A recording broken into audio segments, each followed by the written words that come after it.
করে হাঁটছ? আমার অতীতের কঙ্কাল আমাকে অভিশাপ দিচ্ছ? দাও, যত পারো অভিশাপ দাও। আমি আবার কান্নার সুর। হতভাগা ছেলেটা হয়তো খিদের জ্বালায় পথে পথে ভিক্ষি করে বেড়াচ্ছে, বউটাকে হয়তো না খেতে দিয়ে মারছে। ওকে আমি ধরে এমন চাবুক। আবার কান্নার সুর। হতভাগা, হতভাগা। কে কে কে? দীপক, তুই কাঁদছিস বাবা? বাবা, দাদা বৌদির জন্য তোর মনটাও হাহাকার করছে, তাই না? বাবা, যাকে যা ভাবি সে তা নয়। পৃথিবীর চেহারাটা কি দুদিনে পাল্টে গেল খোকা? বাবা, এই বাবা, বাবা, তুই তো বৌদিকে দেখেছিস? দেখেছি বাবা, আমি দেখেছি। দেখেছি? হ্যাঁ। এই বলতো বৌমা আমার কেমন দেখতে হয়েছিল? বাবা, বধূবেশে যখন আমার সামনে সোরা দাঁড়িয়েছিল, রাগে ক্ষোভে অভিমানে আমি ওদের দিকে ভালো করে দেখিনি বাবা। বাবা, সে রূপের তুলনা হয় না বাবা। সে মুখের দিকে তাকালেই তুমি আর চোখ ফেরাতে পারবে না বাবা। বাবা, আমাকে একবার চুপি চুপি সিগারেট নিয়ে যেতে পারিস বাবা? পারতাম বাবা, কিন্তু হারিয়ে ফেলেছি। হ্যাঁ বাবা, হারিয়ে ফেলেছি।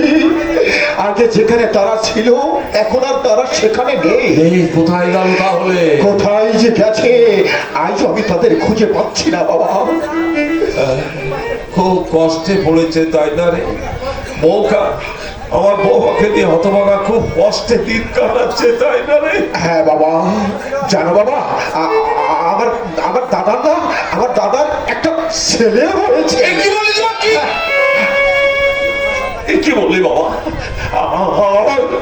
আমার সকলের ছেলে হয়েছে? হ্যাঁ বাবা, হ্যাঁ। দারিদ্রের সঙ্গে লড়াই করে হতভাগা যদি আজও জীবিত থাকে তাহলে সে হয়েছে 8 বছরের ছেলে।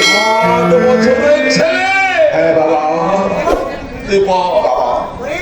ওরে, এতদিন পরে আমার দেহের রক্তটা এমন চঞ্চল হয়ে উঠছে কেন রে? আমার ভাঙা ভাঙা বাজারে বসতের বৃষ্টি সুর ধ্বনিত হচ্ছে কেন রে? বাবা, আমার যৌবনটাকে আবার ফিরে এলো রে। বাবা, এই খোকা, আমার মরা গাছে কি আবার ফুল ফুটবে? বাবা, আমার দাদুভাইকে একবার আমার এই বুকে ফিরিয়ে এনে দিতে পারে? এই যত টাকা লাগে আমি দেব, এই সব চুরি করে হোক, ডাকাতি করে হোক, যেমন ভাবে হোক, আমার দাদু ভাইকে একবার আমার এই বুকে ফিরিয়ে এনে দে রে খোকা। ওরে জ্বালা রে,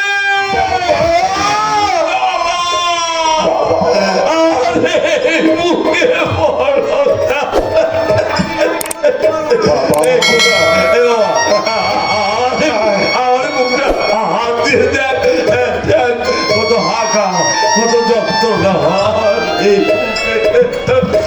শান্ত হন বাবা, আপনি একটু শান্ত হন। জানিস দীপক, ওরা কি বলে জানিস? ওরা বলে সরকার নাকি আমার রাজ্যটা কেড়ে দেবে। তো কারণ হচ্ছে একটা বেইমান বিশ্বাসগত। 30 বছরের নুনের দাম বেইমানের ছুরি আমার বুকে বসিয়ে দিকে তারা নাকি আদায় করে নেবে। কিন্তু জানি ওরা তা কোনোদিন পারবে না।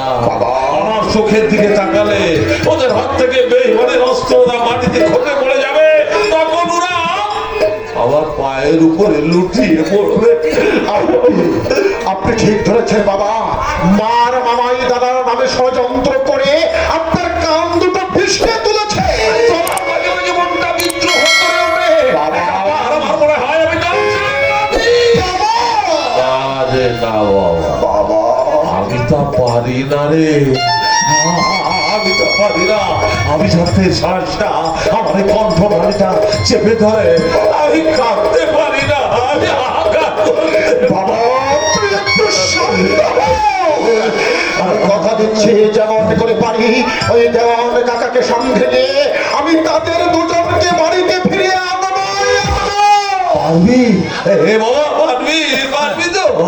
তার রক্তে তোমার জন্ম, কেন পারবো না বাবা? মদ খাই বলে ভয়ে আমি আপনার সামনে আসতে পারতাম না। আজ যখন এসেছি, আজ যখন আমার এই চোখের জলে আপনার পা দুটো আমি পুজো করেছি, তখন আমি কথা দিয়ে যাচ্ছি বাবা, আপনার রক্তের ঋণ আমি কাল গঙ্গায় শোধ করবো। আমার ভয়ের বাঁধ ভেঙে গেছে বাবা, আমার লজ্জার মেঘ ওই আকাশে উড়ে গেছে। তাই আমি ওদের দেখিয়ে দেবো বাবা যে রাজা নরেন্দ্র নারায়ণের ছেলে মাতাল হতে পারে, কিন্তু মধ্যে সে তার মনুষ্যত্ব বিসর্জন দেই বাবা, মনুষ্যত্ব বিসর্জন দেই। জয় করেছি, জয় করেছি আমি, জয়। হতভাগা ছেলে, এই হতভাগা ছেলে আমার সঙ্গে চোখের জলের পাল্লা দিবি, তাই না? দেখ আর অন্তর অন্তর আজ অনুভব করে দেখ, ওরে বাবার মুখ থেকে তার সন্তান চলে গেলে বাবার মুখে কতখানি জ্বালা করে, কতখানি আঘাত লাগে। এই হতভাগা, তুই যেমনি করে ধরে আমাকে কাঁদাচ্ছি, তেমনি করে আমিও তোর মুখ থেকে তোর সন্তানকে চুরি করে কেড়ে এনে আমি তোকে বুঝিয়ে দেব যে বাবার মুখ থেকে তার সন্তান চলে গেলে বাবার মুখে কতটুকু আঘাত লাগে। আজ আমি তোকে বুঝিয়ে দেবো, বুঝিয়ে দেবো।